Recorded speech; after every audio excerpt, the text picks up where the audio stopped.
Бүгд хамтдаа залбирцгаая. Биднийг хайрладаг өршөөнгүй бидний Бурхан амин. Бурхан таныг мэдгүй, танаас хол гэм нүгэл хийгээд амьдарч байсан биднийг та өрөвдөж, биднийг аврахын тулд Бурханы цорын ганц хүү Христийн дэлхий рүү ирж, бидний амсах ёстой байсан хараал шийтгэлийг бидний өмнөөс амсаж, Есүс урсгасан үнэтэй цаараа бидний нүгэл хэлэнцгийг үрдуучилж, дахиж хараал шийтгэлийг авах шаардлагагүй болгож, биднийг аварж өгсөн тэр агуу нэгүсэлтэн талархаж байна. Биднийг Бурханы хүүхэд болгоод Бурханы мөнхийн ус руу орох тэр сур алдартай нэгүслийг өгсөн тань талархаж байна. Энэ цаг мөчид эзэн таны үнэтэй цараа аврагдсан бид бүхэн эзний өмнө хамтдаа зүглээд эзний нэгүсэл ба хайрыг магтандуулж, эзний үгийг сурж, эзэнтэй хамт байдаг энэ ариун нөхөрлж байгаад үнэхээр их баяртай байна. Энд байгаа хүндэс бүрийг та ажиглан анхаарч, Бурхан минь та өөрийнхөө нэгүслийн хүч чадлын материалаа түшин тулж, биднийг улам илүү шинчилж, бүрэн төгс болгож, Бурханы хүүхдийн хувьд ичиг зүйлгүйгээр үлдсэн амьдралаа өнгөрүүлж чадхад та туслаарай. Бурханы хүсэл ба алдрын төлөө бүх зүйлээ хийж чадхад та биднийг захирч удирдно. Бидний сэтгэл амьдралд Бурхан таныг харахад зохисгүй харанхуй зүйлсүүд бас нуугдсан гин нүглүүд байгаа бол эзэн та өөрийнхөө үгээр илчлэн ухааруулж, эзний үг нэгүслэр биднийг улам илүү шинчилж хүчрхэгжүүлж өгнө. Улс даяараа манай чуулган, дэлхийд даяараа манай чуулган хэцүү хүн нөхцөл байдалд сайн мэдээд хараж байгаа бүх ахын дүүстэй зэмд хамт байж, ариун сүнсний хүч чадал ба ариун сүнсний хүч чадлаар хамт байгаараа энэ дэлхийн ертөнцийн гин нүгэл өдрөөс өдөрт нэмэгдэж, нэг өдрийн дотор юу болох нь мэддэхгүй үнэхээр төгшөөртэй байгаа лээ. Бид өөрсдийн хүчээр энэ хорон муу ертөнцийг таваад гарч чадахгүй. Эзэн та хоёрын үг болон ариун сүнсний хүч чадлаар биднийг түшин тулж, бид Бурханы хүүхдийн хувьд ичиг зүйлгүй амьдарч чадхад биднийг захирч өгнө хэмээн чин сэтгэлээсээ залбирч гуйж байна. Бидний дунд итгэлээрээ сул дорой, мөн өвчтөй, янз бүрийн асуудалтай байгаа хүмүүс байгаа бол та нэг бүрчлэн анхааран харж, нэг ч хүн бүдэрч унахгүй байхаар эзэн таныг түшин тулж өгнө хэмээн хүсэж байна. Хэрэгтэй цагт маань та бид бүхэнд үгээ өгч, бидний явах замыг зааж өгдөг билээ. Энэ цаг мөчиж өгсөн эзэм та өөрийнхөө илчилж харуулахыг хүсэж байгаа өөрийнхөө үг нэгүслийг, мөн Бурханы ариун хүсэл юу болохыг та бид бүхэнд илүү их ухааруулж мэдүүлж өгнө. Бидний эзэн Есүсийн нэрээр гун залбирлаа. Амен.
Магднууны багийнхан үнэхээр их баярлалаа. Маш их хичээлээ.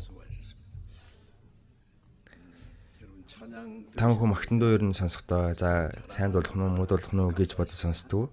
Тамхан магтандуу сонсохдоо утгыг нь бодож сонсох хэрэгтэй. Манай энэ магтнууны үг бол ер нь дандаа аврагдсан итгэгч хүмүүс өөрсдийнхөө амьдрал, өөрсдийнхөө итгэлийн амьдралдаа болж бийсэн итгэлийнхаа гэрчлэл, аль эсвэл залбирал, өчил, шийдвэрээ шүлэг болгон бичсэн. За тэрийг сүүлд нь одоо өөр хүн тэр шүлгэн дээр нь ая оруулаад тэгээд магтан дуу болгосон. Тэгэхээр магтнууны номын ингээд дэлгэцгээд ингээд үг бүрийн чимээгүй орчин там бүхнийг тунгаан модоод уншаад үзээрэй. Бараг хэр баргийн сургаалаас илүү байдаг. Энэ магтнуун дотор Бурхны нэгүсэл хайр шингэсэн байгаа. Мөн бидний итгэлийн өчил, шийдвэр, мөн сайн мэдээг хэрхэн тараах уу, яаж залбирах уу ингээл ер нь олон хэрэгтэй зүйлсүүд байгаа. Тэр манай магтнууны багийнхан бол ер нь бол магтан дуугаа их бэлдэж их хөдөлмөрлөдөг.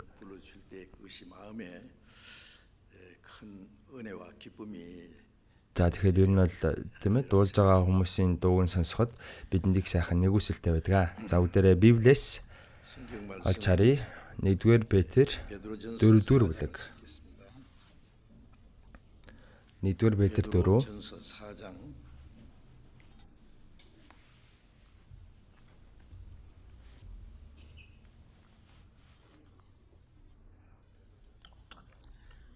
1-р Петр 4-ийн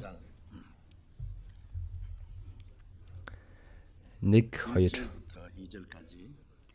1-р Петр 4-ийн 1-2-ыг хамтдаа уншийе. Иймээс Христ нэгэнтээ махбодороо зовсон тул та нар ч гэсэн ижил санаагаар өөрсдийгөө зэвсгэл. Учир нь махбодороо зовсон нь нүглийг дуусгасан. Энэ нь биеэр амьдрах үлдсэн хугацаанд цаашид хүний хүсэл тачаалын төлөө бус харин Бурхны хүслийн төлөө амьдрахын тулд юм.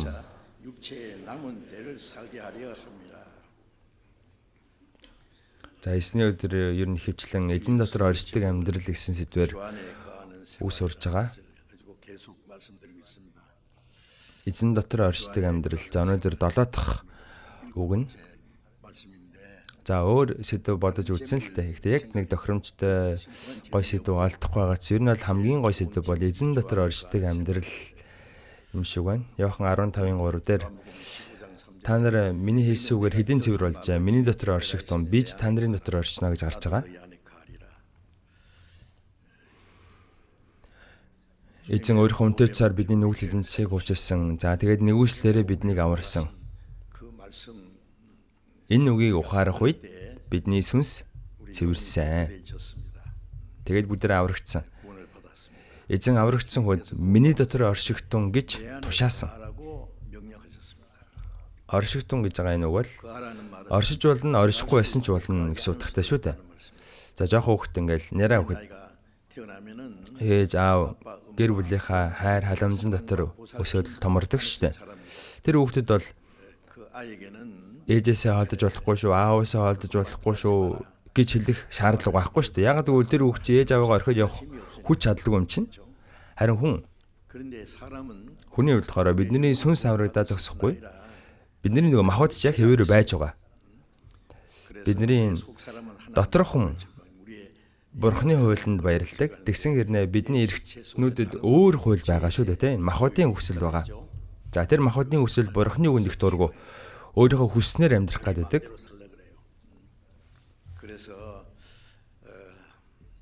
Тийм учраас махбодын бодол, Бурхны бодол хоорондоо ингээд дайсагнадаг. Хоорондоо тэмцэлдэж байдаг. Махбодын бодол бол Бурхны эсрэг дайсагнал юм гэж гарч байгаа. Махбодын хүсэл нь ариун сүнсний эсрэг байдаг. Ариун сүнсний хүсэл нь болохоор махбодынхаа эсрэг байдаг. Энэ хоёр хоорондоо байнга тэмцэлдэж байгаа. За тэр аврагдсан хүн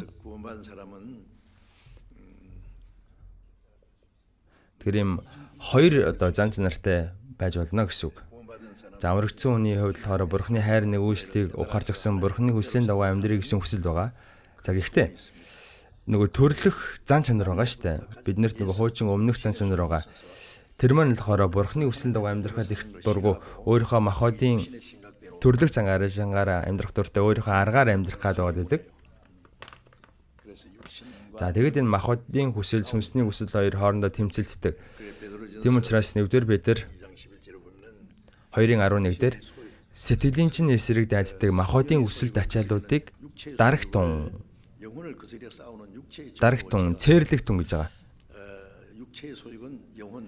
За аврагчсан бол Бурхны хүслийн дагуу амьдрахыг хүсдэг. За тийм учраас энэ хүсэлтэй энэ махбодын хүсэл тэмцээд байдаг. Тэгэхээр юм сүнслэг дайн тулаан болж байгаа гэдгийг та бүхэн сайн мэдэх хэрэгтэй. Тэгэхээр бүгдээрээ ариун сүнсний хүч чадлаар махбодоо ялах юм бол амьдрна. Харин махбодынхоо хүсэлтэд ялагдах юм бол бидний амьдрал үхнэл гэсэн үг. Ром 8 дээр их дэлгэрэнгүй гарч байгаа. Хоёр ийм оршихуй хоорондоо тэмцэлддэг. Тэгэхээр үүнд бүгдээрээ ялах хэрэгтэй. Бүгдээр аль болох ариун сүнсний хүч чадлаар үгээр махбодоо ялаад ариун сүнсээ дагаад амьдрах ёстой. Тийм учраас Эфес 5:18 дээр дарсан бүс огтур үүнд хэд самрал буй харин сүнсээр дүүрэ гэж гарч байгаа. Согтуу хүн бол өөрийнхөө хүснээр дураараа байх гэдэг шүү дээ. Өөрийн ухаанг болчдөг, самарчдаг согтуу хүн чинь бас их зоригтой болдог.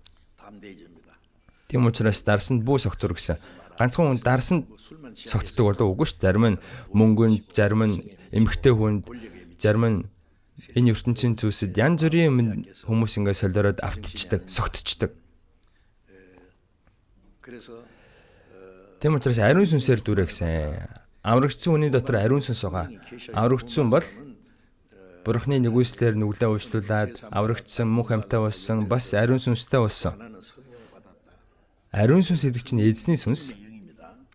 За та бүхэн үнийг мэдэхгүй байсан ч аврагдсан хүний дотор байгаа үг сурж байгаад мэддэг. Миний дотор ариун сүнс байгаа юм байна штэ гэд.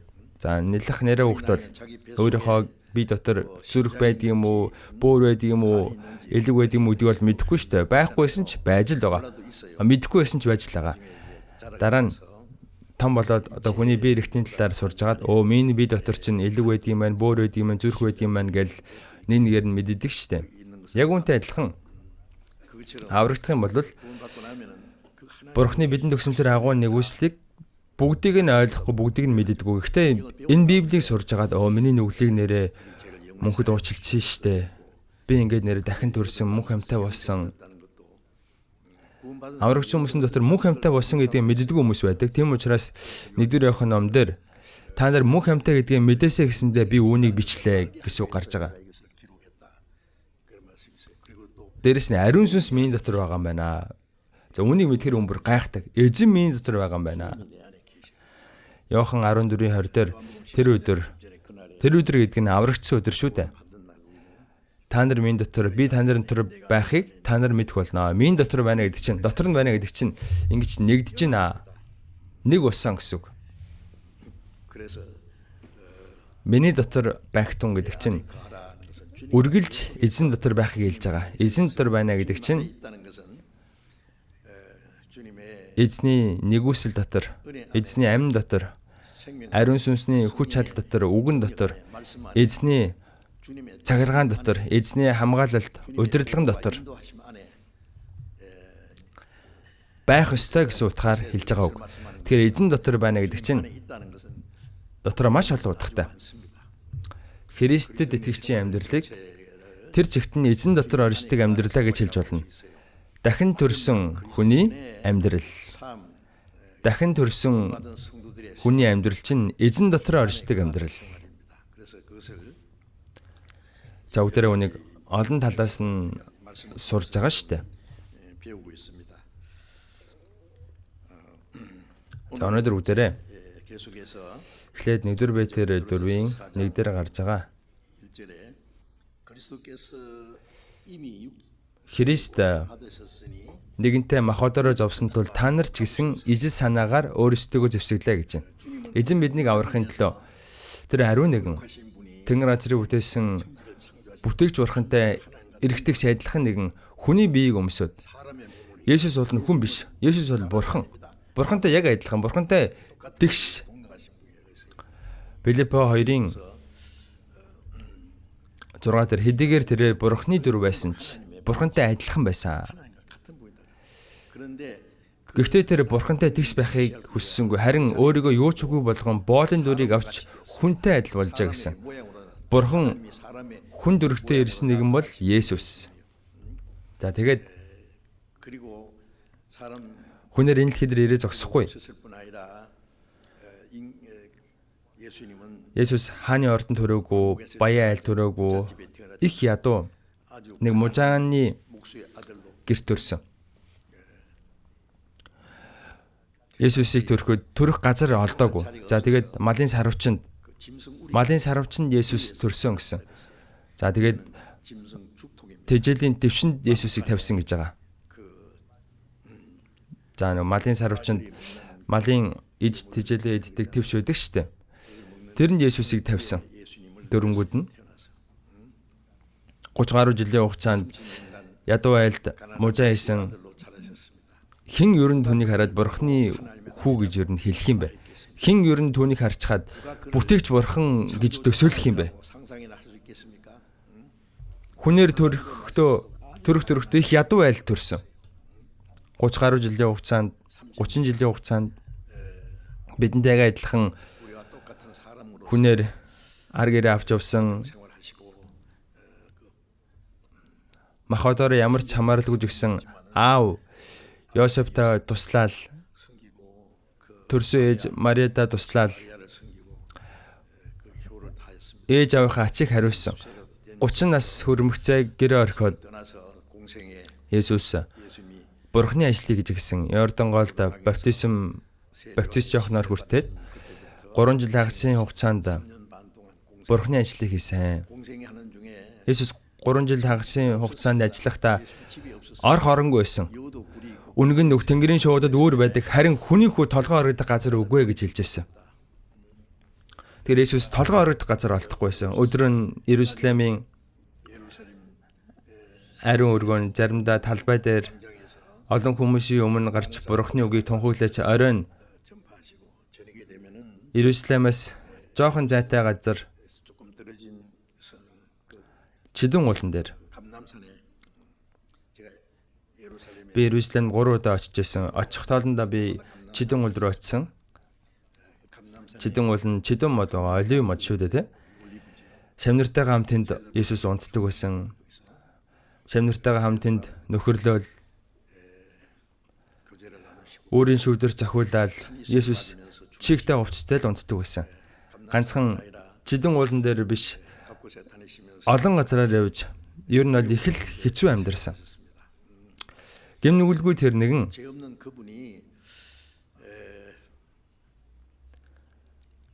хамгийн том гэм нүгэл үйлдсэн гэмтэн шиг өрөвдөлтөөр ард түмнээр гадуурхагдаж цаазын ял авч Ромоос гаргасан тэр хамгийн амжигтай цаазын ял болох, ташуурдуулах, тэгээ загалмайг үүрээд нэлгааны газар руу очиж хадагдаж 6 цагийн хугацаанд загалмай дээр өлгөөтэй байж аимшигтай зовлон амсаж нас орсон. Энэ бүхнийг бид нарыг аврахын төлөө байсан. Тэр үнтэй цусаа урсгаад бидний нүгэл хилэнцгийг үрд уучилж зайлсан. За тэгээ 3 оны дараа дахин амьдаад Есүс Бурхны илгээсэн Христ, еврей хэлээр Месиа, грекээр Христ, аврагч. За үүнийг бидэнд итгүүлсэн. Есүс дахин амьлчаад утаа шиг замхарч алан болоогүй 40 хоног байсан. 40 хоног харагдаж болох байсан, харагдахгүй байж болох байсан. Гэхдээ 40 хоногийн туршид харагдангаа өөрийгөө Христ гэдгийг олон хүмүүст харуулж үгүй айлдаж Чидүн уулан дээр олон хүмүүсийн нүдэн дээр Есүс дэше өргөгдсөн. Энэ сайн мэдээ Иерусалимээс эхлээд газрын хязгаар хүртэл тунгаглагдах болно гэдгийг айлтчихад олон хүмүүсийн нүдний өмнө тэнгэр рүү дээшээ оцсон.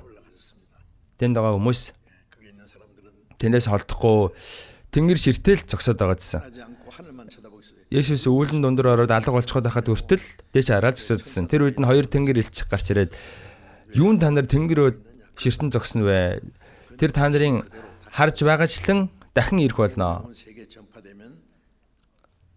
Газрын хязгаар хүртэл сайн мэдээд харагдах юм бол дахин ирэх болно гэж хэлсэн. Эхний удаа ирсэн Есүс бол биднийг аврахын төлөө, өгөхийн төлөө, бидний нүглийг уучлахын төлөө ирсэн. Харин дахин ирэх Есүс бол үл итгэгчийг шүүхийн төлөө ирнэ гэж байгаа. Тэр аврагдсан хүний өөрийнхөө ус руу дагуулж орохын төлөө ирнэ. Энэ дэлхийн үс тоомсорсон бидний аврагч маань агуу алдар сүр хүчний хамт дахин ирж байна. Энэ дэлхийн үл тоомсорсон бидний аврагч эзэн дахин ирэхдээ төг түмэн тэнгэр элчтэйгээ хамт бүрээн дуутай хамт сүр завхлантайгаар дахин ирэх болно. Шүүхээр суу алдартайгаар ирэх болно. Бид энэ үнэнд итгэдэг. Есүс биднийг аварсан Христ гэдэгт биднийг аварсан гэдэгт нь итгэдэг. Тэр дахин ирэхдээ хаадын хаанаар эзэдийн эзнэр ирэх болно. За тэгвэл аврагдсан бид өхөн Бурхны нэгүслийг ухаарад аврагдсан гэдэг бол үнэхээр гайхалтай үнэн. Бурхан өөрийн цорын ганц хүүгээ энэ дэлхий рүү илгээгээд загалмай дээр өхүүлсэн нь биднийг аврахын төлөө байсан. Тэр нэгүслээр нь бид аврагдсан. За тэгэхээр аврагдсан хүн хойшд яаж амьдрах ёстой вэ? Аврагдангуудаа шууд девац руу яваад өгчдөг байсан бол уул нь бол их амархан. Гэхдээ бид нар энэ дэлхий дээр амьд байна. Амьдаа хугацаанд их ажилтай. Бид ертөнцийн хүмүүсээс шал өөр шүү дээ. Уул нь яг адилхан хүмүүс. Бид нэр мөнх хамтай болсон хүмүүс. Девачнд орох найдвартай болсон хүмүүс. Бурхан бидний аав болчихсон. Бидний амьдарч байгаа зорилго өөр. Бидний амьдралын хэлбэр хэм маягч өөр байх ёстой. Аврагдсаны дараа Христэд итгэгч хүн эрхэн яаж амьдрах ёстой вэ гэдгийг маш дэлгэрэнгүй айлцсан. Үнэхээр аврагдсан муу юм бол ингэж амьдрах ёстой. Бид нар Есүс итгэж байгаа нь энэ ертөнцийн шашин шиг нэг шашинтай болцсон гэсэн үг биш шүү дээ. Бид мөнхийн ам, суу алдар, найдвартай болсон. Мөн тэнгэр газрыг бүтээсэн Бурхан миний аав болчихсон. Аврагдсан дотор дээрэс нь ариун сүнс байгаа. Ариун сүнс, Бурханы сүнс, Христийн сүнс. Ариун сүнс нэг утгатай үг Ромын дээр гарч байгаа. За саний үнс үгэн дээр Христ махбодороо зовлон амсчихсан гэсэн. Эзэн энэ дэлхий дээр ирээд махбодороо зовлон амссан. Евдэчүүд үзэн ядсан, евдэчүүд хавцсан, гэм нүгэлгүй түүнд цаазын ял оноосон. Тэр амжигтай ташуураар ташуурдуулсан, загалмайг үрээд нэлгааны газар руу очиж хадуулаад тэндээ нас барсан. 6 цагийн хугацаанд үгээр илэрхийлэхийн аргуугаар зовлон амссан. Есүс махбодороо зовлон амссан. Та нар ч гэсэн үүнтэй адилхан байгаарай гэсэн. Эзэн бид нарыг аврахын төлөө зовлон амссан. Харин бид эзний төлөө зовлон амсдаг. Яагаад бид нар эзний төлөө зовлон амсдаг? Христэд итгэгчийн хийх ёстой ажил байгаа. Эзний тэр явсан мөрөөр дагаж явах. Эзний үлдээсэн мөрөөр явах. Тийм учраас Филиппо 1:29 дээр учир нь Христийн төлөө түн зөвхөн итгэх бус. За бидэнд нэгүслийг өгсөн түн зөвхөн итгэх бус. Түүний төлөө бас зовхон та нарт сойрхогдчихэ гэсэн. Бид нарын нэгүсэлд итгэхэд аврагдаа зогсохгүй энэ эзний төлөө ганцхан итгэх бус зовлон амсах ёстой. Аврагдсан хүнд зовлон байгаа. Бурхны үсрэн дагуу амьдрий гэх юм бол энэ хором ертөнцийн та нар ертөнцийн биш. Гагцгүй би та нарыг ертөнцөөс сонгосон юм а. Тиймээс ертөнц та нарыг үзэн ядна гэсэн. Бид энэ ертөнцийн биш учраас энэ ертөнц өөрсдөө адилхан биш байдаг учраас бид нарыг үзэн яддаг. Мөн бид нар эзний сайн мэдээг тарахад их дургуутдаг, бид нарыг бас эсэргүүцдэг. Тийм учраас бид Бурханых харин бүх ертөнц нь ёрын нэгний дор байдаг. 1-р Иохан 5:19 дээр гарч байгаа. Энэ ертөнц тэр чигтээ ёрын муу нэгний дор байгаа. Харин бид нар Бурханы дор байгаа. Диавол Бурханыг эсэргүүцдэг. Тийм учраас Бурханы хүүхдүүдийг хавчдаг. Бид нар эзний хүслийн дагуу амьдрыг гэвэл Христ дотор итгэс үсгээр амьдрахыг хүсэж чинь хавчдаг болно гэсэн. Сайн мэдээ тараахыг хүсэж байгаа хүн олон хавчлаг байдаг. За би аврагдаад одоо бол манай чуулган их тийм ээ. Доктортой болж гисэн одоо их 50 амгалан бид нар сайн мэдээ тарааж ихтэй. Чуулганы анх үед бол би ганц энэ Библийг барайл хэдэн жилийн хугацаанд тийм ээ. Хаана онсноо, юу идэж ууснаа сандаггүй. Их чөөлжсэн, их чөөсөж байсан. За тэгээ сайн мэдээ тарааж агаад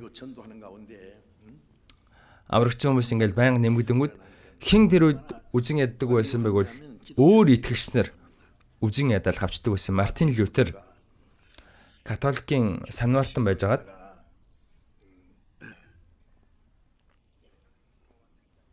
Ром 1:17 дээр гардаг. Зөвхөн итгэлээр амьдрнаа. Энэ үгийг ухаараа тэр аврагцсан итгэлээрээ хүн зөвтгөгдөг юм байна гэд. Тэгээ католикчууд буруу зүйл заагаад байгаа юм байна гэдгийг ухаарад тухайн болохоор католикчууд ертөнцийг ер нь бол захирцсан байсан. Ромын эзэн хааны дээр нь байсан.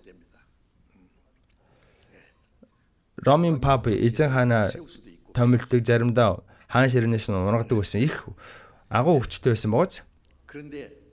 За гэтэл энэ Ромын папийн өдөөс Мартин Лютер тэмцсэн. Лютер католикчууд буруу юм заагаад байна гэж хэлтэл Мартин Лютерийг санаартан байхаа боллоо гэд огцруулах бичиг явуулсан байна. За тэгээд нөгөө Мартин Лютер болохоор нөгөө огцруулах бичиг тэрийг аваад одоо нүдний өмнө дээр олон хүмүүсийн нүдний өмнө дээр шатаачихсан.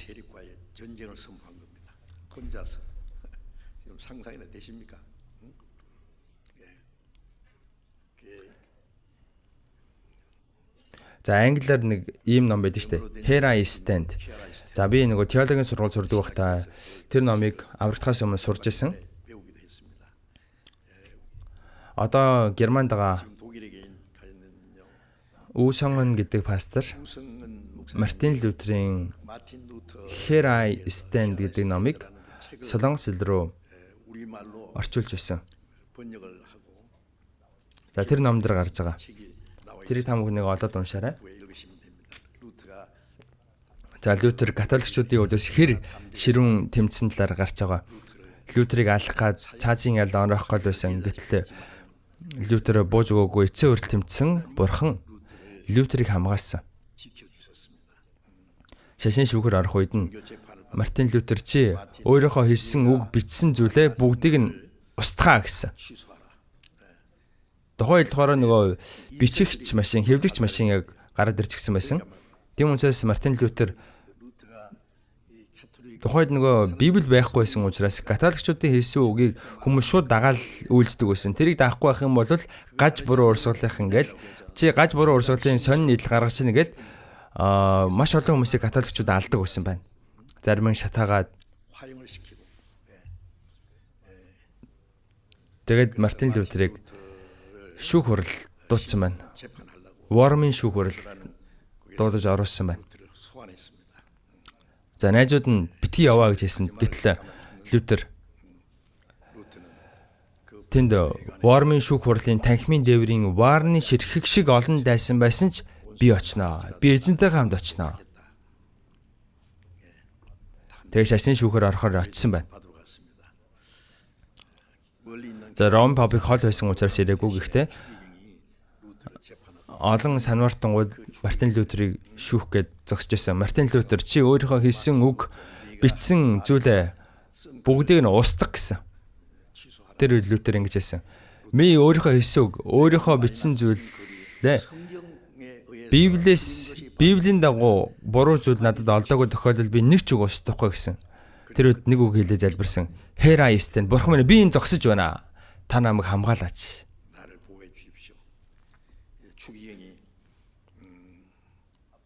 За тэгээд хэд хоногийн дотор Германаас яв гэсэн байна. Тэгээд нөгөөсөндөө цөлсөн Лютерийг. За тэгээд хинч Лютерийг алсан ч аллагын гин нүгэл гэж тооцохгүй, гимт хэрэггээ тооцохгүй гэд Лютерийн амийг үнгүүдүүлсэн байна. За тэгээд Лютер буцаж явж байхад л гинт Лютер алга болчихсон. Маш олон хүмүүс Лютер Тэнгэрийн шувуу газрын энэ хулганд мэдэгдэхэргүйгээр өгчлээ гэж ярьсан. За гэтэл тэр үед нэг язгууртан их баян хүн маш том эдлэн газартай нэг язгууртан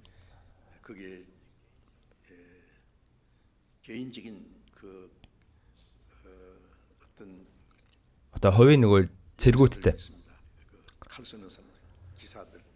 За Лютерийн буцаж байсан замд нь түүнийг отож байгаад Лютерийг гарч ирэнгүүд нь олзлоод аваа явчихсан. За тэр язгууртан болохоор их тийм тансаг ордонд амьдардаг байсан. За тэгээд тэр ордондоо жигсэн хоригдлуудыг одоо хордог тийм нэг жижигхэн шоронтой. Тэрэндээ Лютерийг хорчихсон. Яг үүндээ хамгаалсан байхгүй. За би тэр Лютерийн байсан жижиг өрөөнд орж үтсэн. Германд байдаг юм байлаа.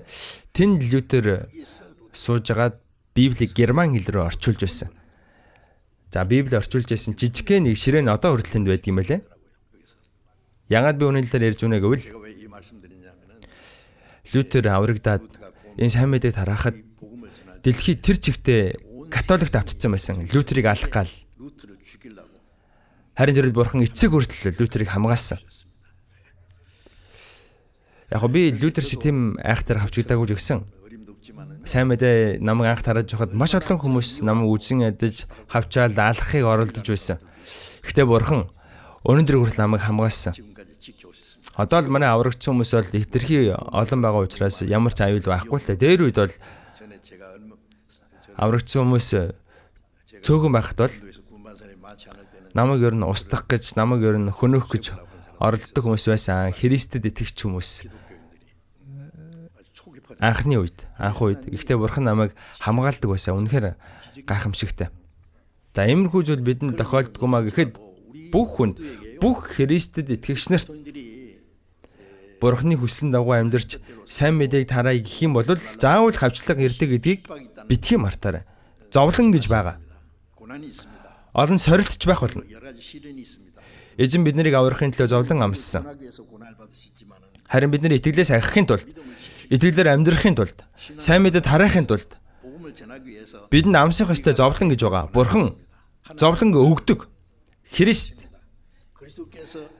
махадороо зовлон амссан гэсэн. Ямар зовлон амссыг та бүхэн мэдж байгаа үстэй. Христийн амссан зовлон. Та нар жигсэн адилхан сэтгэлээр зовлон амсах болно гэсэн. Эзэн биднийг аврахын төлөө зовлон амссан. Харин бид нар эзний хүслийн төлөө амьдрахын төлөө, бурханы алдрын төлөө, энэ сайн мэдээг тараахын төлөө түүнтэй адилхан сэтгэл өөртөлж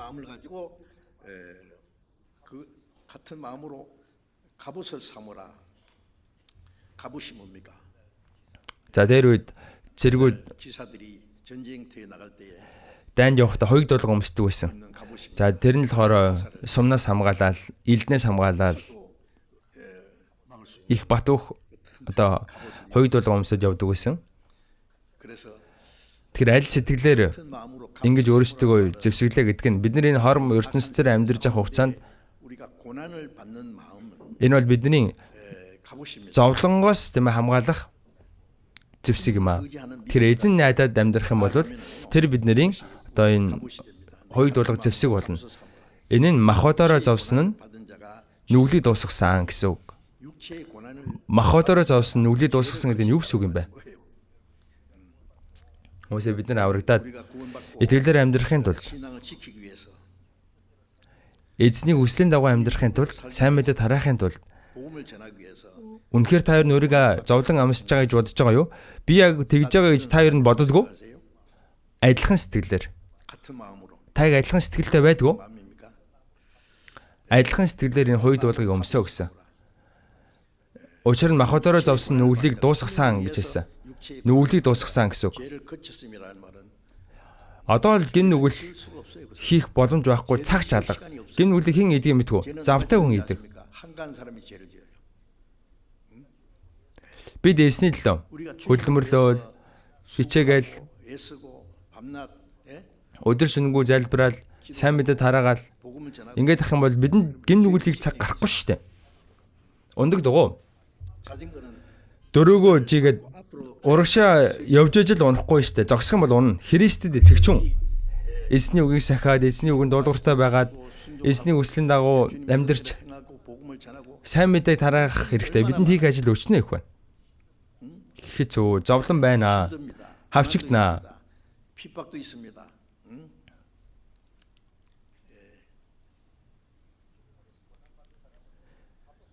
Эсний төлөө зовлон амсж байгаа юм чинь өөрийгөө тэмээд зэвсгэлж байгаатай л адилхан байхгүй да. Дайсан сум бид нарыг нэвтэлж чадахгүй. Махбодороо зовлон амсан нүглийг дуусгасан. Гим нүгэл хийхгүй гэсэн үг. Гим нүгэл хийхгүй байх нууц бол эзний хүссэн дагуу амьдрыг жичих хэрэгтэй. Завтай байгаад байх юм бол энэ ертөнцийн хүмүүстэй адилхан. ертөнцийн найзуудтайгаа уулзаал тэдэнтэйгээ ингээл нийлж явах цаг бидэнд хаана байгаа юм бэ? Тэр хүмүүстэй нийлчихээл. Итгэдэг хүмүүстэй тэмээ нэг юм хувааж уучхаал хөхрөлдөж инегээл. За тэгэл аврагч хүмүүстэйгээ нөхөрлөл ингээл хоёулынгийн зэрэг аваад иж болох уу? Болохгүй шүү дээ. Нэгийг нь хаях хэрэгтэй. Хоёулынгийн зэрэг хийгдэх юм бол тэд нар амьдрч чадахгүй. Махбодороо зовсон амсж байгаа нүглийг дуусгасан. Тэгэхээр итгэлийн амьдрал амархан биш. Зовлон байдаг гэдгийг мэд хэрэгтэй. Нүглийг дуусгасан. Нүгэл хийх цаг зав бидэнд байхгүй шүү дээ. Гим нүгэл хийхгүй амьдрч болдог шүү дээ.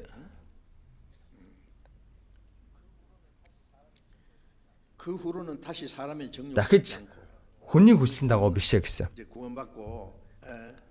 Аврагчсайхаа дараа Бурхны хүслийн дагуу амьдрахын төлөө зовлон амсж байгаа хүн гим нүглийг дуусгасан.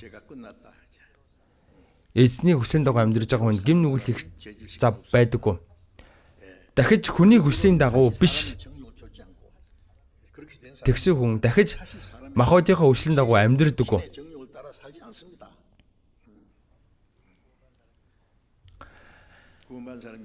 Аврагч хүн эзний өдөр лав гараг цуглаал махнууд улаал залбирал ахан дүүстэйгээ нөхөрлөөл. За тэгэл дахиад тийм ээ цав гарах юм бол ертөнцийнхөө найзуудтайгаа өмнөх найзуудтайгаа уулзаал хөвгөлтэй юм яриад тэдэртээ ховж базаал нэг юм хувааж уучхаал. Тэгээд иж болох юм уу? Муу нөхдүүдээс хол бай гэсэн. Муу нөхөр сайн зан чанаруудыг эвддэг гэсэн. Муу нөхрүүдээс хол бай гэсэн. Учир нь муу нөхөр сайн зан чанаруудыг эвддэг гэсэн. Биднийг эвдэн бид нар тийш тэд нар уус болно. Тэгэд ах цаг бидэнд хаана байгаа юм бэ? Дахиж хүний хүслийн дагуу бус махбодийнхаа хүслийн дагуу амьдрахгүй харин Бурхны хүслийг дагаж махбодийнхаа үйлдэлсэн амьдралуудыг өнгөрөх болно гэсэн. Зөвхөн Бурхны хүслийг дагаж махбодийнхаа үйлдэлсэн өдрүүдийг өнгөрүүлнэ гэсэн. Тэгэхээр бидний махбодын хувьд аврагдаад эзний өмнө очих очтлоо хэр их цаг хугацаа бидэнд үлдсэн байгаа гэдгийг мэдэхгүйсэн тийм их үлдээг байгаа. Төлөв 116:12 дээр надад хандсан бүх өөмөр чихэн төлөө би эзэн юу уцаах вэ гэсэн. Тэр аврагдсан хүнийн Бурхны өөрт нь өгсөн энэ хайр нэгүсэлд юугаар яаж хариулах вэ? Эзэн нэгүсэлд хариулахад бид нар үнэхээр сул дорой. Эзэн нэгүсэлд хариулахын тулд бидэнд өгөгдсөн цаг хугацаа дэндүү богинохон байна. Яг үндэ Бурхны цорын ганц хүн ачиг нүгэлтнийг аврахын төлөө загалмай дээр өгсөн. Харин би эзний төлөө 100 удаа өгсөн ч тэр нэгүсэл бүгдэнд нь хариу барьж чадахгүй. Бүгдийг нь хариулж чадахгүй. 100 удаа өгч чаддгүй юм гэхэд нэг удаач болохгүй эзний төлөө амьдрах хэрэгтэй биш гэж юу гэж бодож байна? За ингэж хэлэхээр нөгөөдхөө л хэлж чинь энэ ч одоо олон удаа хэлж байгаа штэ. За мэдлээ гэж юу нь яаж байгаа? Мэдчихэд юу нь юу хийж байгаа юм? Бурхны нэгүсэлд хариулахын төлөө юу нь амьдрж байгаа юм уу? Бид нар ямар тоглоом хийж байгаа юм уу? Тоглоод байгаа юм уу? 장난치는 겁니까? 우리가 예? Эзэн биднийг аврахын төлөө өөрийнхөө амийг зориулсан. Элчнэр энэ сайн мэдээг харахын төлөө бүгд өгсөн. 이 복음을 전하기 위해서 다 죽었습니다. Бид эзний хүслийн дагуу амьдрахын төлөө, эзний сайн мэдээг тунгаглахын төлөө бид нар ч гэсэн өхөн гэсэн шийдвэртэй байх ёстой. 그걸 각오로 해야 됩니다. Би буруу хэлсэн үү? Үгүй нь ойлгомжтой зүйл үстэй. 그 당연한 것이죠. Махотоороо завсан нүглийг дуусгасан. Ингээд нүглийг дуусгасан. За үүнээс хойш. 그 후로는 За тэгвэл үүнээс хойш яах вэ? Одоогийн нүглийг цаг байхгүй юм чинь. 시간 없고 Хүний хүслийн дагуу амьдрахгүй, махотын хүслийн дагуу амьдрахгүй. Одоо зөвхөн бурхны хүслийг дагаж махотынхаа үлдсэн өдрүүдийг өнгөрүүлэх болно. Бидний махотын үлдсэн өдрүүд бол тийм их биш. 얼마 안 됩니다. Тамхан одоо энэ дэлхийн ертөнцийн юу болж байгааг харж байгаа үстэй. Библиэлд бичигдсэн байгаа төгсгөлийн үеийн тэмдгүүд, шинж тэмдгүүд бүгдээрээ бидний амьдарч байгаа энэ цаг үед биелж байна. Цаг нэг л биш байна. 과거에 우리 시대를 상상할 수 있어요. Том гүрнүүд бүгдээрээ л 강대국이 цөмөн зөвсгтэй болчихсон бие биен руугаа дайрах гал байж байна. 어르렁대고 있습니다. Өнөөдрийн мэдэн дээр лөө өчигдрийн мэдэн дээр лөө 오늘 신문인가 어제 신문인가 거기에 가자 지구에 Газийн зурус дээр 하마스가 이스라엘을 공격했잖아요. 처음에 Хамасчууд Израиль руу анх дайрсан. За тэрнээс хойш Израильчууд 그때부터 Хамас руу довтолж Газийн зурууст 가자 지구를 одоо байнга одоо дайн хийсэн. За үүнээс хойш одоо нийтдээ 70 мянган хүн өгчөд байгаа гэсэн. Одоо хүртлийн дайн дуусаагүй л байна. Одоо яг хуу төр завсарлах гад тэмээ гэрээ явуулах гал байна. Хурдан одоо гэрээ бүтчихсэн. 70 мянган хүн өгсөн. 7만 명이 죽었다. За энэ дайн баг 2 жил болчихвоо яв. 그러니까 전쟁이 그런데 За хойштоо 이제 앞으로 Орос Израиль руу дайрахад Америк дундуур нь орж ирнэ. 미국이 개입하고 Эзекиэл 38 дээр гарч байгаа. 38장 Тэр Оросын хүч Израилийг дайрахаар явах болно. Тэгээд төгсгөлийн дан болох болно. Төмний зэвсгийн дан. Нэг нь ялж нэг нь ялагдах дан биш. Бурхан ертөнцийг шүүх дан. 세상을 심판하는 전쟁. За бидний нүдэн дээр тийм ээ ингээл бүх юм ил тод харагдаад байна шүү дээ. Хойштын улс төр, 앞으로 이제 эдийн засаг, улмал тийм ээ өмнөс хамттай болно. 혼란이 일어날 겁니다. За бүр туйлдаа хөрөх үед 혼란이 일어날 때에 сүүл доод мэд нэг хүн гинт гарч ирнэ. За тэгээд бүгдийг нь би зохицуулнаа шийднэ гээл дэлхийн ертөнцийн тэр чигтээ гайхын цочрогдох болно. А энэ хүн 저 사람이 ертөнцийн дэлхий дээр амар тайван авчрахаар ирж байгаа юм. ертөнцийн энэ асуудлыг шийдэх юм байна. Дэлхийн асуудлыг шийдэх юм байна гэд хүмүүс итгэн тэр хүн бол антихрист. Антихрист яг ингээ эмх замбраагүй үед гарч ирнэ. Дэлхийн 1-р дайнд дуусан дараа германчууд ингээл эдийн засгийн үед өмнө самантай байх үед Гитлер гарч ирсэн. Яг сүүл дод мэт аврагч мэт гарч ирсэн. Гитлер бүх асуудлыг шийдэх юм шиг л хүмүүс ойлгосон. За тэгэл ард түмэн тэр чигтээ хай Гитлер гээл. 하이 히틀러 Гэтэ тэр Гитлераас болж германчууд сүрсэн шүү дээ. 자 이제 우리는 이제 어떤 한 나라의 Бид нар чинь нэг улсад болоод байгаа юмыг тийм ээ сураагүй. Дэлхийд даяар болж байгаа юмыг сураад харж байгаа. Эрдэмтдийн одоо судалгаан дээр ингэж бичсэн байлээ. Цөмийн засгийн дан 전쟁이 어디서 일어나면 хаа нэгт дэлбэрэх юм бол шууд дараалаад бүгд дэлбэрнэ. Одоо бол цөмийн зэвсэгтэй 9 ус байгаа. Хойд Солонгос ороод цөмийн зэвсэг дэлбэрвэл 30 минутын дотор 30분 дэлхий тэр жигтэй сүрнэ. 30 минутын дотор дэлхийг нэг биш 100 удаа галан шатаах хэмжээний цөмийн зэвсэг байна гэж байна. Хүмүүс юу гэж бодож байна? Таван хүн ер нь төсөөлөгдөж байна уу? 상상이나 됩니까? Бид нэр арайш тэгж олон жил тийм амьдрахгүй хаа. 못 갑니다. 하나님의 Бид нь олон жил амьдрах цаг байхгүй. Бурхан энэ төгсгөлд нь ертөнцийг шүүх болно. Бурхан зөвшөөрж ижил тийм ээ. Одоо энэ бүх зүйл болно. Тэгэхээр бид нэр төгсгөлийн үед амьдарч байгаа нь үнэн. Төгсгөлийн үед аврагдсан гэдэг чинь үнэхээр гайхалтай хэрэг. Энд чинь тийм нэг жирийн зүйл биш. Бид аврагдсан хүн шиг амьдрах ёстой. 살아야 됩니다. 이제 Махбодынхаа үлдсэн амьдралыг Бурханы хүслийн дагуу 뜻을 쫓아 амьдрах ёстой. 때를 살게 하려 합니다. Аврагчийн дараа махбодынхаа үлдсэн өдрүүдийг Бурханд тааламжтай хүслийн өнгөрүүлэхийн төлөө байх нь бидний зорилго юм. 야고보서 Яаков 4-өөс үгдэрээ харъя. 4장을 잠깐 보겠습니다.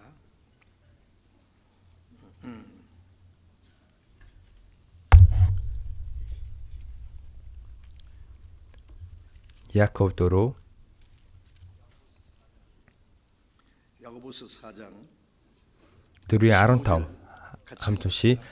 Та нар харин оронд нь эзэн хүсвэл бид амьд байж үүнийг болон түүнийг хийн гэжээр 16 түнчлэн та нар ихэмсэг зандаа сархдаг. Иймэрхүү альва сархал нь ёрийн муу зүйл юм. 사랑은 다 악한 것이라. 여기서 Та нар харин оронд нь эзэн хүсвэл. 주의 뜻이면 Тэгэхээр итгэж хүмүүс 우리 그리스도인들 эзний хүсэл юм бол 주님의 뜻이면 амьд байж, 살기도 하고 эзний хүсэл юм бол 주님의 үхэж, 뜻이면 эзний хүсэл 주님의 энийг хийгүүл энийг хийгээд тэрийг хийгүүл тэрийг хийгээд эзний хүсэл биш байвал би өөрийг ичнээ хийх хүсэжсэн ч хийхгүй байх хэрэгтэй. Эзний хүсэл юм бол бид 주의 뜻이면 우리가 амьд байж, 살기도 하고 эзний хүсэл юм бол энийг чигээл тэрийг чигээ сайн мэдээд хараагаад эзний хүсэл юм бол 주님의 뜻이면 үхэх нь эзний хүсэл юм бол үхэх хэрэгтэй үстэй. 죽어야죠. Есүс загалмай дээр цовдлогтынхаа өмнөх шөнө юу гэж залбирсан бэлээ? 기도가 뭡니까? Эцэг минь энэ ягийг надаас та өнгөрүүлээч. Есүсийн өмнө зовлонгийн аяг байсан. 십자가 고난이 잔해져 있어. Хүний амсч бол хамгийн аимшигтай зовлон ичхүүрийг Есүс амсах гэж байсан. Есүс бидэнтэй яг адилхан махбодтой байсан. 똑같은 육체를 가졌어요. Яг адилхан махбодтой байсан Есүс зарим хүмүүс ингэж яриад байдаг. Есүс Бурхны хүү байсан юм чинь загалмай дээр цовдлогдох үедээ ерөөсөө өвдөг бах уу гэж ярьдаг. Үгүй шүү дээ. Бидэнтэй яг адилхан махбодтой байсан. Есүс уйлдаг байсан, гунигддаг байсан, өлсөж байсан.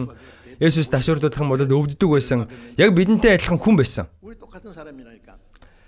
Хүний амсч бол хамгийн аимшигтай зовлон ичхүүрийг тэр амссан.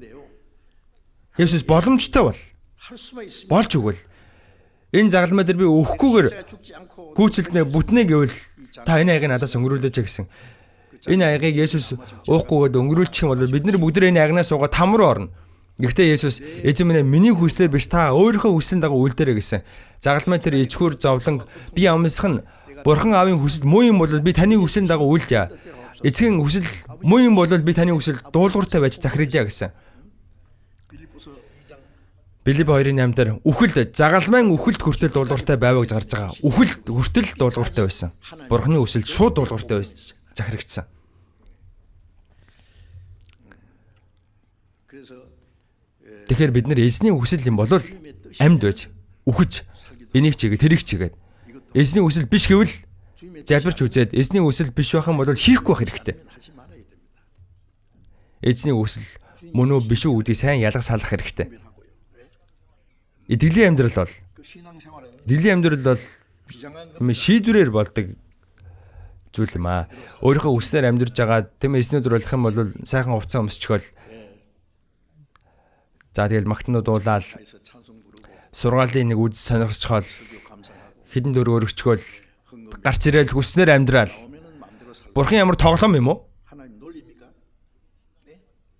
Энэ удаа итгэлийн амьдрал муу юм уу? 말이 되겠어요?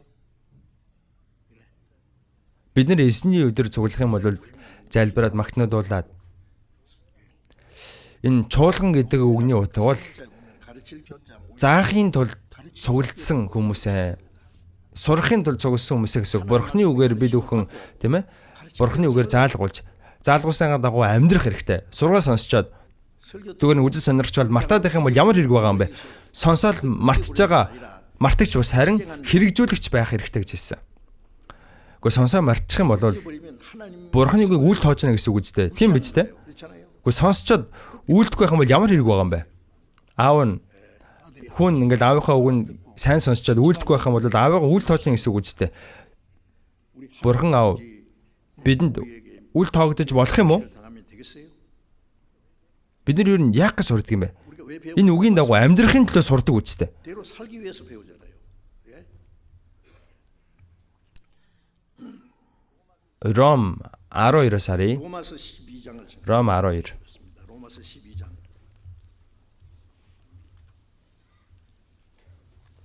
Ром 12. 로마서 12장 1-2. Ром 12-ийн 1-2. Би уншаад өгье. Ийм дахтундраа Бурхны өрөв сэтгэлээр та нараас хичээнгүйлэн гуй. Өөрсдийн биеийг Бурхан тааламжтай амьд ариун дахил болгож өрөг. Ингэн та нарын сүнслэг мөргөл мөн. Энэ үеийн явдалд нийцэлгүй. Харин оюун санаагаа шинчилж өөрчлөгдөх тун. Тэгвэл Бурхны сайн тааламжид төгс төгөлдөр хүсэл юу болохыг таних болно.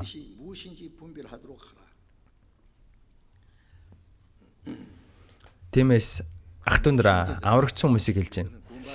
Илч Паул тийм аврагдсан хүмүүсийг ах トゥ нараа гэсэн. Бурхны өрөв сэтгэлээр та нараас хичээнгүйлэн гуя. Энэ үгийг утгавал Бурхны нэгүсэл, Бурхны хайрыг хэлж байгаа. Биднийг өрөвддөг Бурхны энэрл нэгүслийг хэлж байна. Бурхны өрөв сэтгэлийг авсан хүмүүсээ өрөв сэтгэлээ би та нараас хүсье гэж байна. Өөрсдийн биеийг Бурхан тааламжтай амьд дахил болгон өргөө. За урагшин дараа бидэнд байгаа зүйл бол энэ бие. Энэ биеэсээ өөр өргөх зүйл байхгүй. Энэ биеэ танд өргөж байна. Бидэнд байгаа хамгийн үнцэнтэй зүйл бол энэ бие шүү дээ. Тийм биз дээ. Би юу ч дээ. Би амьд байна. Би эрүүл байна. Би ямар нэгэн зүйлийг хийж чадж байна. Тэгэхээр энэ биеэрээ яаж амьдрах ёстой юм бэ? Өөрсдийн биеийг Бурхан тааламжтай амьд ариун дахил болгож өрг гэсэн.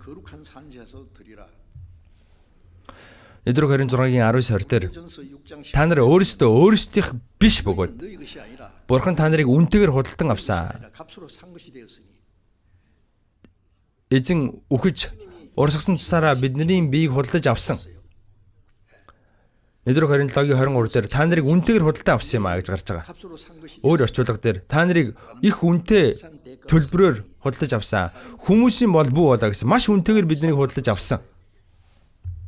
Эзэн өөрийнхөө үнэтэй тусаар миний сүнсийг биеийг төлбөрийг нь төлөөд авсан. Тэгэхээр өөрсдийнх биш ээ. Энд чи эзнийх өгсөн ч амьдрсан ч эзний хүслийн дагуу. Тиймээс биеэр Бурхныг алдаршуул. Тэгэхээр аврагцын хувьд энэ бие сэтгэл нь бүгд Бурхны алдрын төлөө энэ газар дээр амьд байгаа хань шүү дээ. Үлдчихсэн байгаа.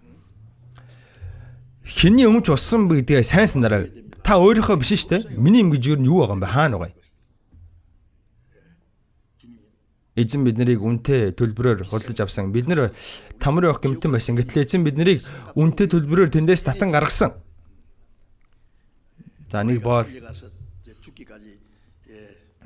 болчих юм бол өвтлэл боочлогдно. Гэтэл нэг хүн хурч ирээд за би чамайг үнэтэйгээр худалдан авсан. Одоо чи ингэ эрхчлөлтөй болсон гэлээ. Тэгсэн чинь за тэгээд та хүснээр амьдраа гэсэн юм. Тэгсэн чинь нөгөө болч үгүй. Би одоо өөрөө чинь боолвол яа. Гэхдээ би өөрөө чинь боол болох гэж худалдаж аваагүй. Одоо хүснээр амьдр чөлөөтэй гэсэн чинь үгүй. Би өөрөө чинь болоо. Би чөлөөт боол. Ингээд боолнд болж байсан. Бид нарыг эзэн өөрийнхөө боол хүчээр болгоогүй шүү дээ. Бид нар өөрсдөө сайн дураараа эзний боол болсон. Тийм учраас Галаат 1:10 дээр учир нь эдүгээ би хүмүүсийн тааллыг ирэх үү? Хэрэг би эдүгээ хүртэл хүмүүс таацуулсаар байсан бол Христийн зарц биш байхаасаа.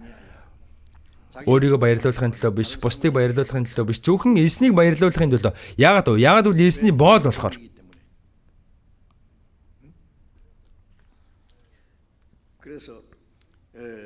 Тийм учраас өөрсдийн биеийг Бурхан тааламжтай амьд ариун дахил болгож өргөө гэсэн. Энэ бие гэдэг шүү дээ. Бие.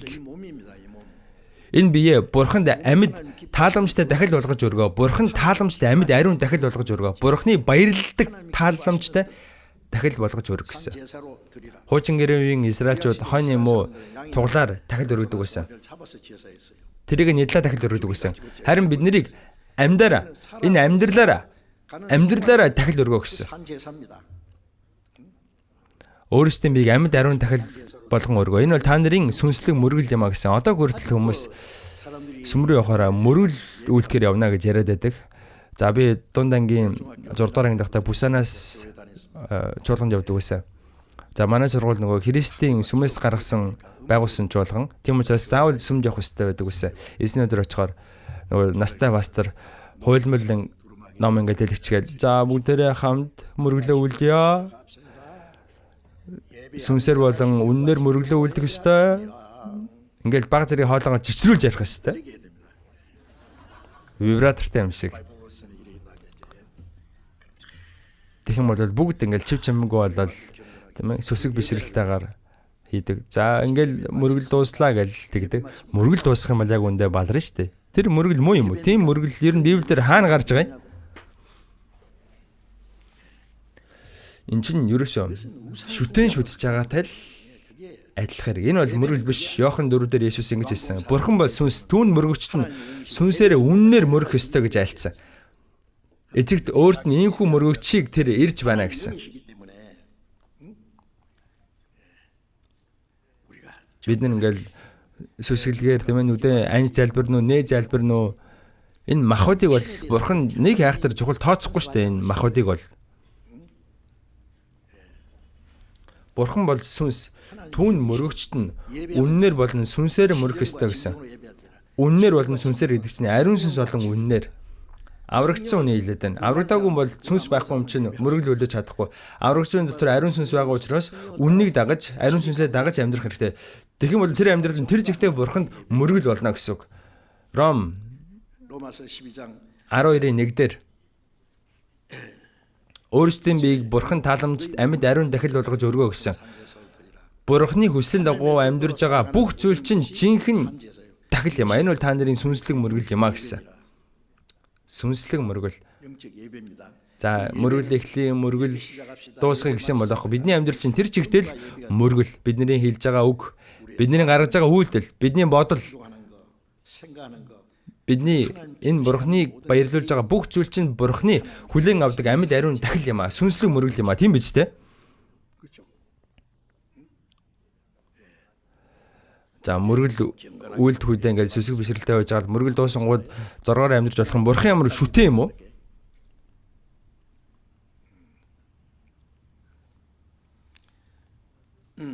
Энэ нь та нарын сүнслэг мөргөл мó. Та нар энэ үеийнхнийг дуурайлгүй. Энэ хором завхай үеийг дуурайлгүй. Дуурай гэдэг чинь битгий дагаа гэсэн үг. 닮아가지 마란 말이에요. Дуурайлгүй. Харин сэтгэлээ шинчилж өөрчлөгдөж 새롭게 함으로 변화. аврагдсан хүн 구원받은 사람은 шинээр өөрчлөгдөх хэрэгтэй. 변화를 받아야 돼요. Эдгээр 5:17 дээр 5장 17절에 тиймээс хэн нэг нь Христ дотор байвал тэрээр шинэ бүтээл мó.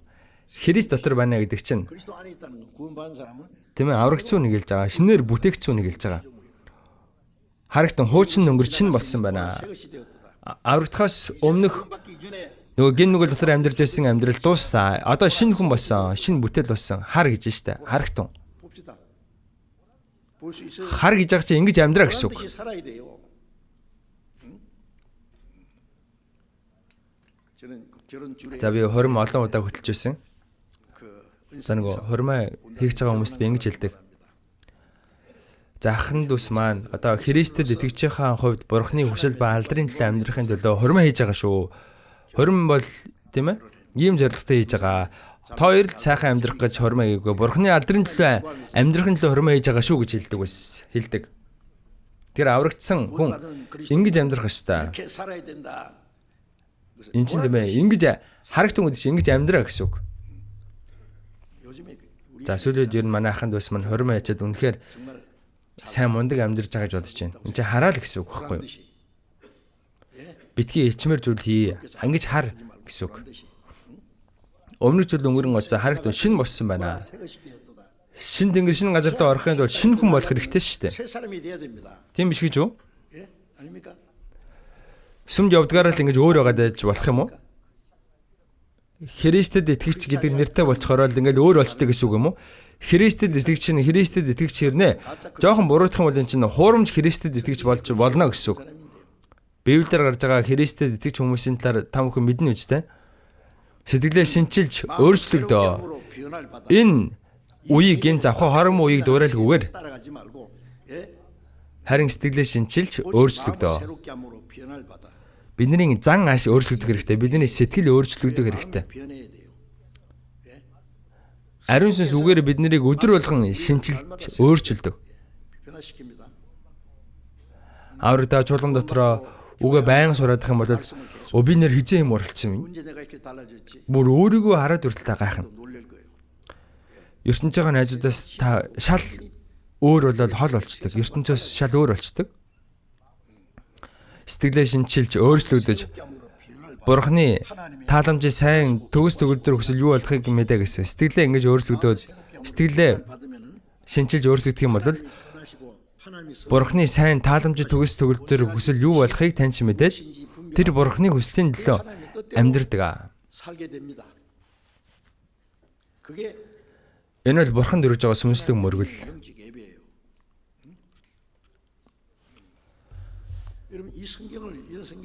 За энэ Библийг бүр ухаартлаа. Зүрх сэтгэлдээ хоногчлоо. Нэг уншаад үзээрэй залбирангаа. Гоё үг штэ гэж зүгээр нэг өнгөрүүлээд байлгүйгээр энэ үгийг өөрийнхөө амьдралдаа, өөрийнхөө сэтгэлдээ, өөрийнхөө зан чанартаа шингэтэл тийм ээ уншаад үнэхээр би амьдралаараа энэ үгийг хэрэгжүүлж байна уу гэд бодох хэрэгтэй. Ном чин ном. Би чин би. Ном чин ном, би чин би гэж тустай байлгаад байдаг. Энэ Библийн үгийг л дуурайх хэрэгтэй. Иохан 1:14 дээр Есүс ингэж хэлсэн. Үг нь махбод болж бидний дунд оршин. Үг бол Бурхан. Бурхан хүний махбодыг өмсөд бидний дунд оршсон. Бид түүний алдар сүг үтсэн. Энэ нь эцгээс цор ганц төрөгчийн алдар бөгөөд нэгүсэл ба үннээр дүр юм аа. Есүс дотор нэгүсэл ба үнэн байгаа. Үг болох тэр Бурхан хүний махбодыг өмсөд ирсэн. Есүсийн амьдрал тэр чигтээ Бурханы үгийг хэрэгжүүлсэн. Эн чинь үг нь махбод болсон гэсэн үг.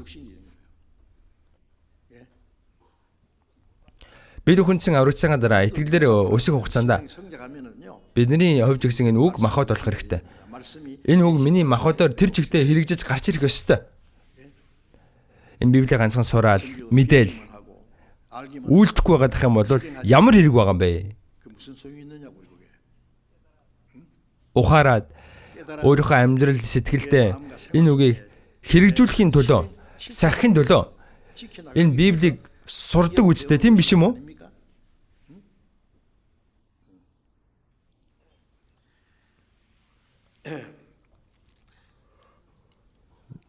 Нэгдүгээр Петр 1-ээс харъя.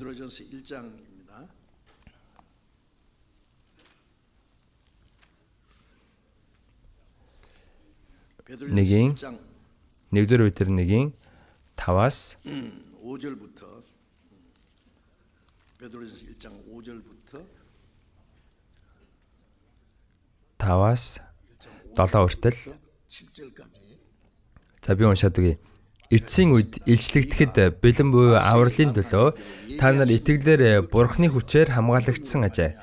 Хэдийгээр та нар одоо төр зуурын бас шаардлагатай бол элдвийн сорилтод зовж байгаач үүндээ үлэмж баярладаг. Ингэснээр итгэлийн чин шалгуур галаар шалгагдах мөхөг алтнаас ч илүү үнэтэй байж Есүс Христийн эслэлээр магтаал, алдар, хүндэтгэлд хүрэх юм. 영광과 존귀를 얻게 하려 함이니라. 여기에 Эцсийн үед илчлэгдэхэд бэлэн буй авралын төлөө гэж байна. Тэгэхээр Есүсийг тэмээ дахин ирэх тэр өдрийг хүртэлх энэ цаг хугацаа чинь төгсгөлийн үе. 이 구원은 주님이 마지막에 재림하실 때 우리 육신까지 Тэгэхээр Есүс дахин ирэх юм бол өгсөн үнийг хүртэл тэмээ амьдуулаад өөрчлөгдөх. Таны авралыг өгөхийн тулд итгэлээрээ Бурхны хүчээр хамгаалагдсан ажээ гэж байна. Тэгэхээр аврагдаад Бурхан өөрийнхөө хүч чадлаар бидний хамгаалдаг хизээ хүртэл бай. Эцсийн үед илчлэгдэхэд бэлэн буй авралын төлөө итгэлээрээ Бурхан бидний хамгаалдаг гэж байна. Хүчээрээ хамгаалдаг.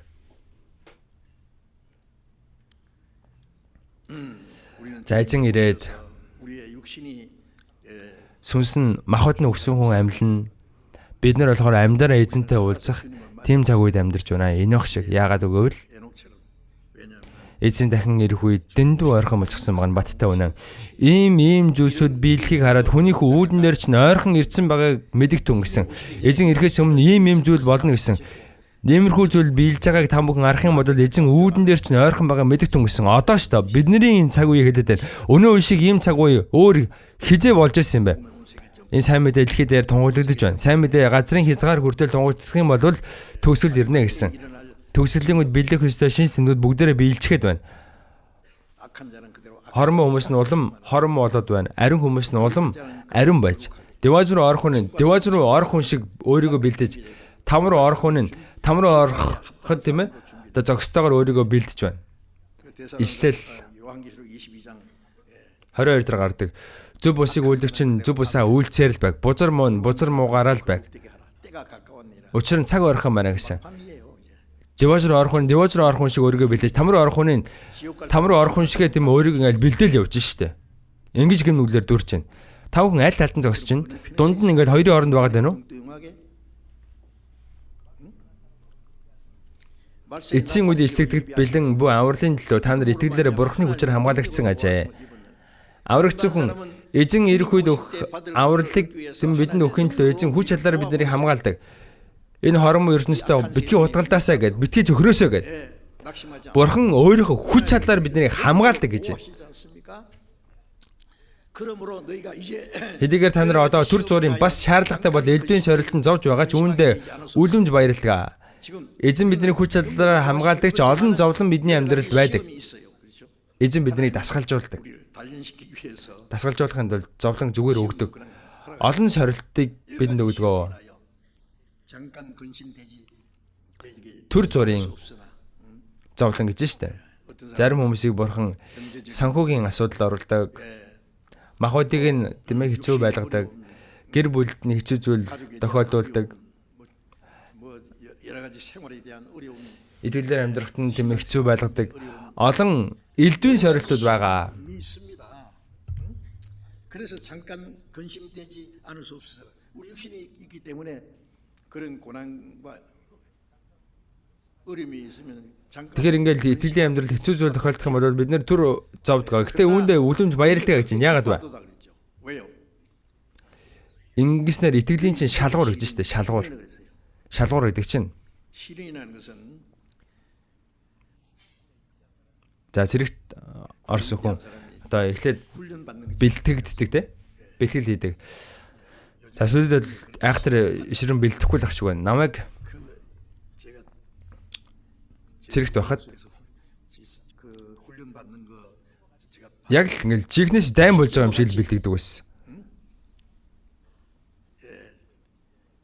Яг дээгүүр ингээл төмөр тор татчаал. Иймэрхүү өндөртөө төмөр тор татаал. Тэгэл доогоор нь мөлхөж явуулна.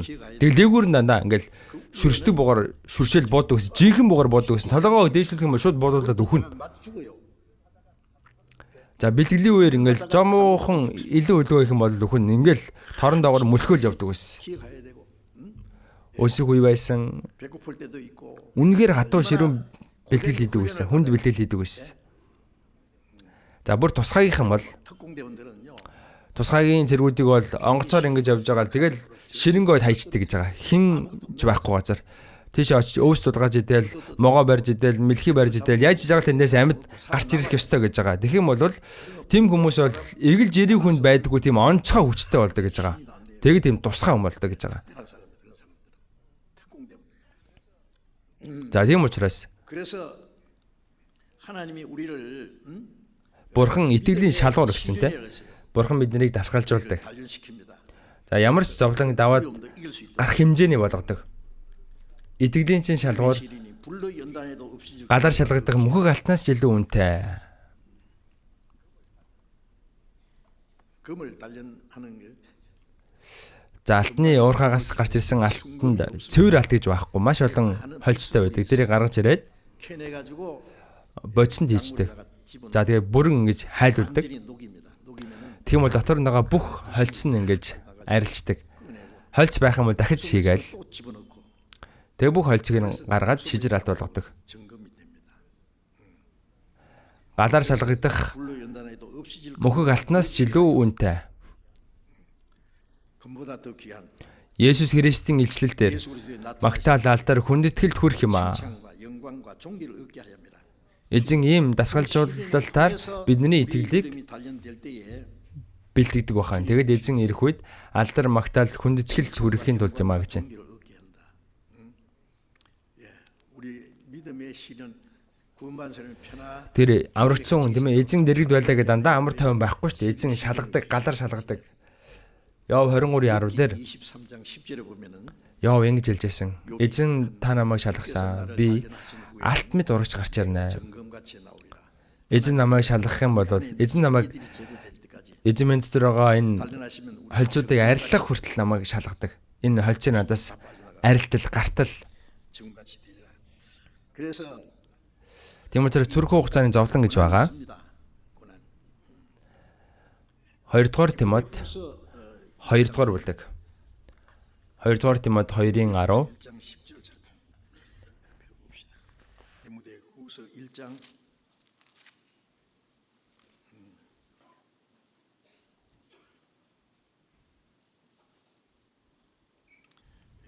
디모데 후서 2-ын 10. 죄송합니다. 2장 10절. Хамт уншия. Иймээс Христ Есүс доторх авралыг мөнх алдрын хамт авах сонгогдсон хүмүүсийн төлөө би бүгдийг төвчнө. 구원을 영원한 영광과 함께 얻게 하랴. Илч Паул 바울 사도는 Евдээ хүн ерний харийнхны илч болсон хүн. Харийнхын сайн мэдээ тараахаар сайн хүлээж аваадсан ернэ. Өөрийнхөө 자기 동 тийм нутаг нэгтнүүд евдээчүүдэд тараахаар хүлээж авахгүй харин ч барах авчаад байсан. 그래서 Тийм учраас 자기 нутаг нэгтэн еврейчүүдэд аврагдахын төлөө чин сэтгэлээсээ залбирсан. Ром 9:10 дугаар үлдүүдээр гарч байгаа. Тийм учраас 그래서 내가 сонгогдсон хүмүүсийн төлөө гэж штэ. Еврейчүүдийг хэлж байгаа. Махбодоор сонгогдсон үндэстэн. Бүгдийг дэвчнэ. 그 많은 고난 Намайг хавчиж эсэргүүцчихсэн ч би дэвчнэ. 그 유대인들도 Христ Есүс доторх авралыг мөнх алдрын хамт авах. Христ Есүс доторх энэ ганцхан аврал гээгүй штэ. Алдар байна. Аврал болон мөнхийн алдрыг өгөхийн тулд юм а гэж штэ. Хүмүүсээ бид аврагдсан. 받았습니다. 이제 주님이 오실 Одоо эзэн ирэх үед бүгдээрээ алдрыг авах болно. Мөнхийн алдрыг авна. 영원한 영광이에요. 그 영원한 영광 Тэр мөнхийн алдар бидний хүлээж байгаа. 기다리고 있습니다. Израильчууд Египтэд 애굽에서 400 гаруй жил боолжлогдож байгаад Мошегийн тусламжтайгаар Бурхан 10 гамшиг буулгаад тэгэд Бурхан эндээс аварч гаргасан. Тэгээ улаан тагсийн хуурай газар мэд хувааж дундуур нь гаргаад дараа нь хаашаа авч өгдөг үлээ. Бурханы амлсан Канаан руу ордог. 가나안 땅으로 갑니다. 그 애굽 Тэр Египт бол гин үглэр дүүрэн ертөнцийн буюу сатаны иргэшээлд байгаа ертөнцийг хэлж байгаа. Мошегоор дамжуулан гарч ирсэн 이스라엘 민족을 끌어내는 Канаан бол Есүс Христээр дамжуулан биднийг аврахыг хэлж байгаа. Израильчуудад өгнө гэж амласан Канаан бол мөнхийн Деважинг 천국을 илэрхийлж байгаа. 표현하는 겁니다. Египтээс гарч ирээд Канаан руу 와서 가나안 땅에 들어가 орох хүртэл цөл 40 жил тэд байсан. За би өмнө нь хэлж байсан юм шиг байна. Үүс 7 дээр цөлдөг чуулган гэж гарч байгаа. 교회를 했어요. Хуучин гэрэн дээр чуулган гэдэг үг байхгүй. Гэхдээ 그런데 Үүс 7 дээр 사도행전 7장에 цөлдөг чуулган гэж гарч байгаа. 교회에 있었다. Цөл 40 жил 가는 것은 бид аврагчсан дараа чуулганыхаа амьдралыг өнгөрүүлдэг. Түш гэдэг чинь зовлонгийн тоо. Аврагчсан дараа эдгээр амьдрах хугацаанд эзэн хамт байдаг гэсэн зовлон байгаа. 고난이 있습니다. Өдөр нь 낮에는 үүлэн багнаар удирдаад, шөнө нь галан багнаар удирдаад, өдөр болгон мааннагаар хооллоод, хад зохиж ус гаргаад, 책을 쳐서 물을 먹이시고 дайснуутай тулдуулаад ялуулсан. Бурхан цөл 40 жилийн хугацаанд Канаан руу тэднийг орох өдрийг хүртэл Бурхан тэднийг хамгаалж, хооллож, 먹이시고 тусалж удирцсан. 도우시고 인도하셨습니다. 우리가 Бид аврагдаад Деважинд орох өдрийг хүртэл чуулган дах амьдрал чинь яг л цөлдөх амьдралтай адилхан олон зовлон байдаг. 고난이 있어요. Зовлон мэдээж хүн болгонд өөр өөр байна л та. Гэхдээ тэр энэ зовлонгоо сайн даваад гарах хэрэгтэй. Эзэн хамт байгаа учраас. 계시기 때문에 그래서 그 Тийм учраас 가나안 땅에는 영원한 영광이 우리 영혼 Канаан бол тийм ээ. Деважин илэрхийлж байгаа юм чинь Деваж мөнх байна. Деваж руу оруулахын тулд Бурхан биднийг 우리를 шалгаж байгаа маа. Шалгуурт оруулаад бэлтгэж байгаа. 그래서 여러 가지 Тийм учраас олон зовлон сорилт ирсэн ч айх хэрэг байхгүй. 두려워할 것 없습니다. 야고보서 Яков 5-аас өдөр харъя. Яков 5. 야고보서 5장 7절 5-ын 7.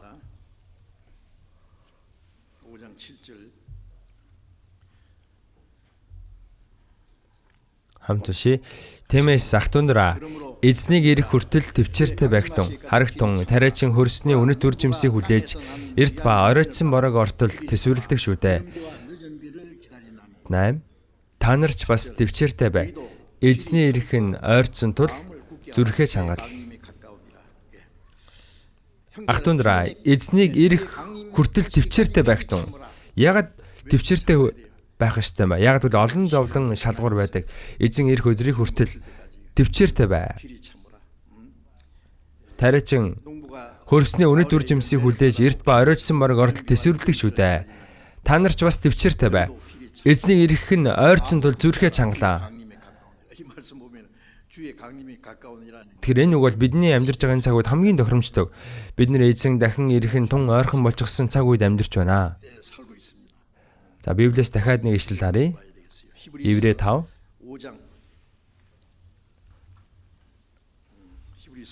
Еврей 5:8. 5:8. Хамт уншия.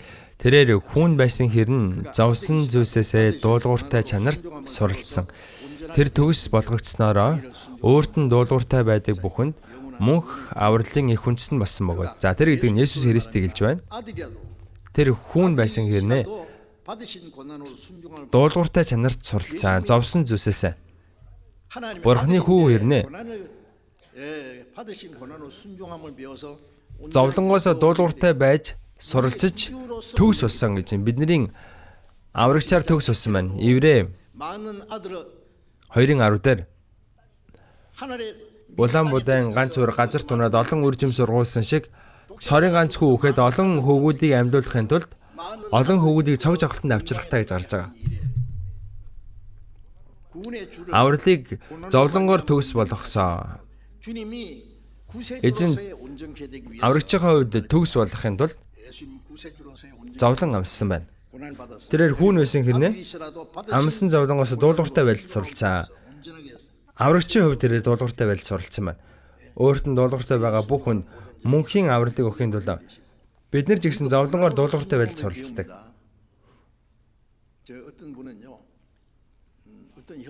За зарим нэг ахын хувьд болохоор үнэхээр сайхан сэтгэлтэй, олон чадвартай. Бүх юм нэг сайхан ирнэ. Тасгалжаалагдаг байдаг. Англи хэлдэг сайн, их сайхан сэтгэлтэй, бүх юм нэг сайхан. Тэгсэн ирнэ. Ерөөсө бэлтгэдэггүй дасгалжуулагдаг хүн байсан.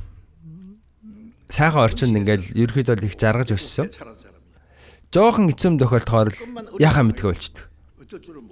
За тэр үед яах ёстой вэ? Тэр үний итгэлийн амьдрал нь хэцүү байгаа зогсохгүй хайрын сайн мэдээ тарах ажилчны хувьд зохистой биш. Хүмүүсээ бурхан бэлэн болсон дасгалцсан үнийг хэрэгэлдэг. Итгэлийн амьдрал жигсэн. Есүс амссан зовлонгоос дуулууртай байдалд суралцсан гэсэн. Бид бүхэн жигсэн зовлон дундаа бурханы хүслийн дагуу амьдрах дуулууртай байдлыг сурах хэрэгтэй. Тэгээд бүгдээрээ өөрсдөө итгэлийн зан чанарыг баг багаар төгс болгох ёстой. Есүс хүртэл дуулууртай байж зовлон амсчихад байхад эсээр маш их зовлон амссан. Итгэлээр амьдарч байгаа хүн зовлон амсах эсгүй гэж амснаа. Гэхдээ эзэн өөрөө хамт байна. Эзэн хамт бай тэр зовлоныг ялуулдаг, биднийг дасгалжуулдаг. Тэр мөнхийн алдар гавьяад орох зохистой хүн болохын төлөө. Энэ алдар чинь зовлонгоор дамжин ирдэг бахнэ. Тэр өдөр аврагцсайгаа дараа Бурхны ус руу орох өдрөө хүртэл цөлийн амьдрал шиг чуулганы амьдралдаа олон зовлон амснаа. Хов хүний хувьд ч чуулган ч гэсэн олон сорил зовлон байдаг ч гэсэн эзэн өөрөө хамт байж бидэнд тусалж биднийг дасгалжуулж бидний төгс болгоно. Тэр алдарт орох зохистой хүн болгож биднийг босгож өгдөг.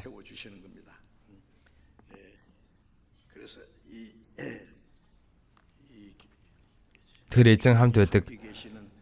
Хамт байдаг гэдэгт итгээд энэ зовлонгоор бидний итгэлийг бага багаар төгс болгодог гэдгийг мэдэж итгэх хэрэгтэй.